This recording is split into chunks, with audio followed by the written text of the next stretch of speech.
Hi folks, and welcome to my follow-up video to Should I Buy Now?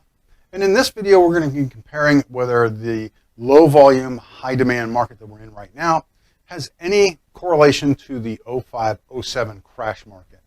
So to understand what happened in that critical 18-month period in 05 through 07 that crashed the market, we have to understand one defining principle, and that is that a flood of houses that were undervalued came onto the market and therefore devalued all the other homes on the market, including the ones that were not actually for sale. So our entire market collapsed. So there are essentially 5 reasons that this happened. And we're going to be taking a quick look at all 5 of those reasons. The reason is zero down financing or 100% financing. What this means is when you walk into your home, you have no real equity into it. So if in the first 6 months or a year you get into trouble and are having a real issue making your payments, it comes down to a decision of, wow, do I fight through this for the next 5 or 10 years until I can get a refi, or do I just bail out now, turn back in my home, and start new when my credits rebuild in 4 or 5 years? So the difference now is that most of our loans certainly take a significant portion of down payment, about 20% in overall terms. And what that means is when you walk into your home, you have equity in it. So even if you have to sell your home tomorrow after buying it today, you're still going to take a little bit of that equity home with you. You're not coming away with nothing. Okay? So the second reason is the adjustable rate mortgage. And now I know you're saying to yourself, Rich, I'm starting to see adjustable rate mortgages come back onto my news feeds, and how is that any different from now? Okay.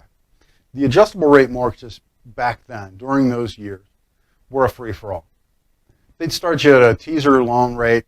Then all of a sudden, there was no cap on how many times they could raise your interest, essentially, and how high that interest could go. Okay? So you might start out with a 5% interest rate, which is okay at the time, and all of a sudden at the end of the year, you're paying 15%. The difference is most of our loans right now are actually conventional loans. So what you're doing is you know what your payment's going to be today, tomorrow, next week, 30 years from now. And you know that you can afford that payment. There's no issue with that. Very low possibility of foreclosure. Okay? Number 3, we had unstable buyers.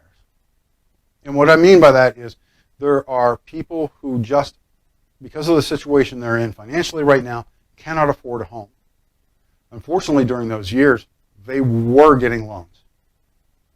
And it was very bad. There were bad credit loans, no credit loans, ninja loans, which means no income, no job loans. There was no verification of your credit rating. These all led to people who could not afford loans getting loans. It was essentially like if you were breathing, no, that's not fair. That's not fair. I shouldn't say that. It was like if you were having CPR from an EMT on the doorway of the bank that you were making the loan in, you were going to be signing some loan papers before they actually put you into the ambulance.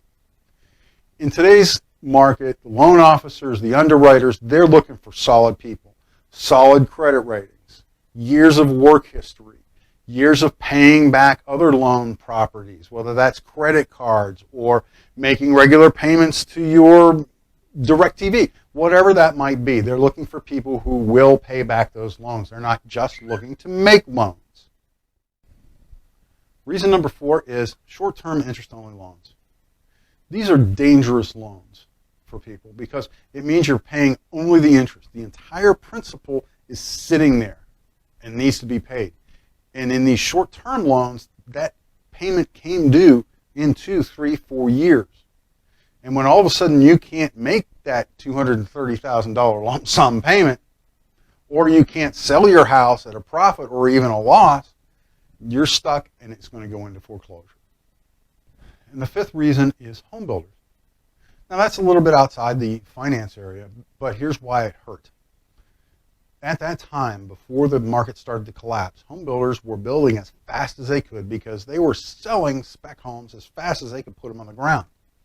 Now when all of a sudden the market started to collapse, that pool of people disappeared. And all these new home builders have spec homes sitting on the ground completed on their books that they need to get rid of. So what are they going to do? They're going to discount the price and they're going to throw it onto the mobile listing service, and they're going to flood the market with even more homes.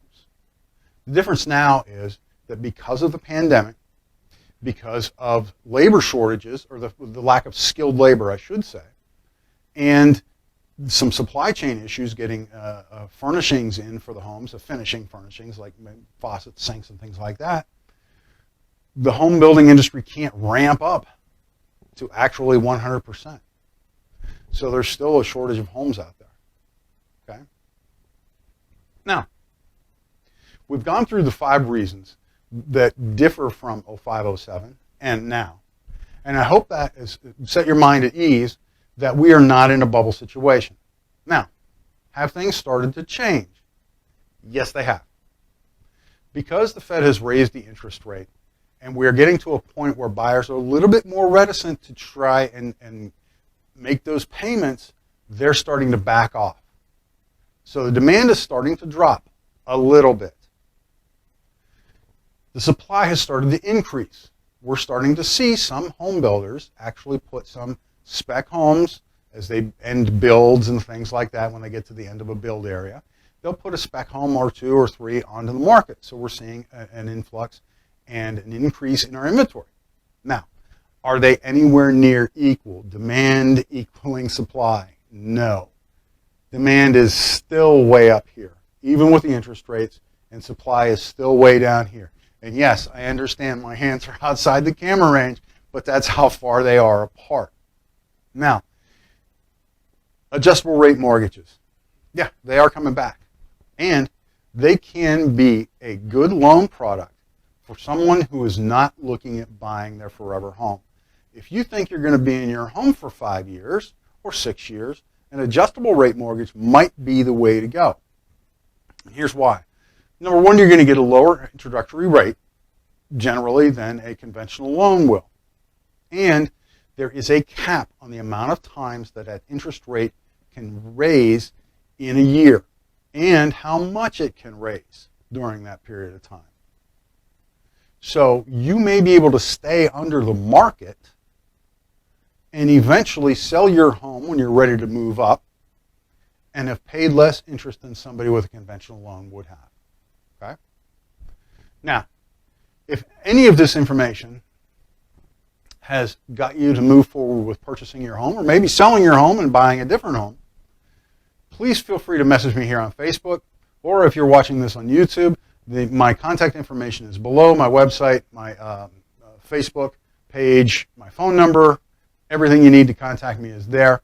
On Facebook, as again, message me, or the information is going to be above me up here, and I look forward to helping you find your next home. Take a look for my next video in a couple of days. I look forward to talking to you then.